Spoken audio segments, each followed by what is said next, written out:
Здрасти! Ако сте от хората, които смятат, че живеем в свят, в който всеки безумен може да бъде богат и известен, искам да ви кажа, че доскоро живеехме в свят, в който трите прасенца имаха Оскар преди Леонардо Ди Каприо. И освен това, ако Маугли беше от този свят и знаеше за Динко от Тямбо, най-вероятно щеше да си остане в джунглата. Иначе, преди няколко седмици гледах новият филм "Книга за джунглата" и първоначално мислех, че ще е пълна боза. Не беше лошо. Но всъщност се оказа много приятно преживяване, поне за мен. Адски ме впечатлиха компютърните ефекти. Животните бяха толкова истински, че може да се зачудиш дали от закрила на детето не са тикнали режисьора Джон Фавро за трешетките, задето е хвърлил 12-годишно дете в студиото с истински зверове. Единственото, което на мен не ми допадна, беше мюзикълната част. Някак си просто не го разбрах. В ръцете си държах книжката на Дисни, която като дете знаех наизуст, и след филма я разгледах и се замислих, че най-вероятно щях да изперкам, ако някой ми беше пуснал този филм през 95-та.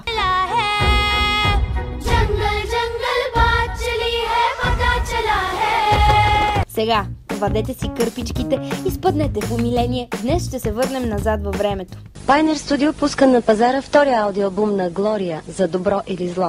Той съдържа 12 песни. Не, това не го помня, защото в началото на 90-те бях твърде млада, за да щракам с пръсти, да слушам поп-фолк и да се занимавам с контрабанда. Това съм аз в началото на 90-те. Важните социални събития, маркиращи годините за мен, бяха премиерите на анимациите на Дисни. Аз съм от тези българи, които през лятото на 94-та крещяха от радост, защото те му бяха гледали Цар Лъв в зала 1 на НДК. Помня червените седалки, помня началните сцени с африканските пейзажи, плаках когато Муфаса умря, помня и когато видях Тимон и Пумба за първи път. Това определено беше първото ми най-епично кино преживяване, а тогава дори не знаех факти като това, че историята всъщност е базирана на Шекспировият Хамлет. Не подозирах, че злият Скар не съществува, а е озвучен от Джереми Айронс, и не знаех, че 600 художници са работили по филма, има близо 1200 ръчно рисувани фона и над 100 000 индивидуално оцветявани кадъра. След това излезе Покахонтас, него го гледах 3 пъти. По-скоро ме заведоха 3 пъти, не мисля, че аз настоявах. Тогава бях твърде млада, за да оценя факта, че Кристиан Бейл озвучава филм на Дисни. Той всъщност е гласът на Томас. Покахонтас е и първият филм, в който чуваме Мел Гибсън да пее, но като цяло не го помня като нещо впечатляващо. Даже изобщо не го помня. За сметка на това обаче наистина мисля, че помня почти всяка прожекция на Дисни от 90-те. Даже дълго време мечтаях като порасна да стана аниматор.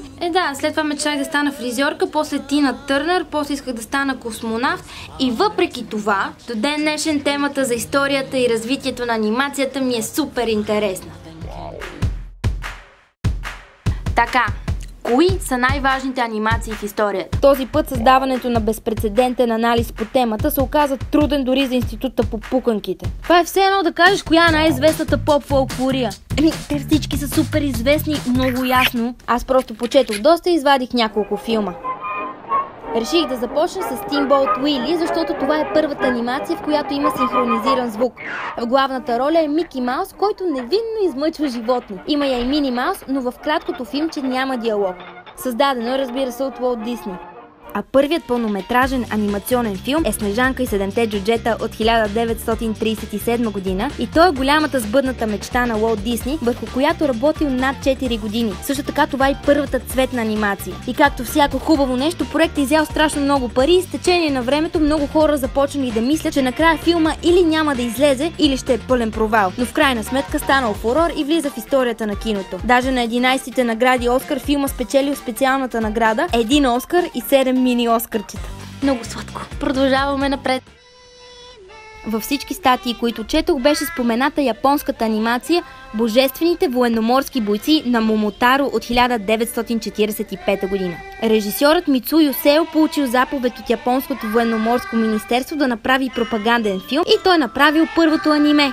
Филмчето може да гледате в интернет. За съжаление, японската анимация ми е чужда и не мога да изкажа мнение, но няколко човека ми писаха в страничката във Facebook да направя епизод за аниме и бих го направила, просто наистина никога не съм гледала и не знам откъде точно да започна, така че който разбира може да ме посъветва в коментарите откъде да започна да се образовам. Следващата анимация, която слагам в списъка, е Мери Попинс от 1964 година. Това не е първият филм, в който хора от плът и кръв си партнират с анимационни герои, но е филмът, който е посочен като най-успешният опит и основополагащ пример за жанра. По-късно през 1988 идва и Кой натопи Роджер Рабит, който наистина беше много впечатляващ, а най-якото беше, че в него се появяват герои както на Disney, така и на Warner Brothers, и всъщност след него много дечица спряха да се радват на кучето си Бенджи и да мечтаят за анимационен домашен любимец. Освен това искам да попитам...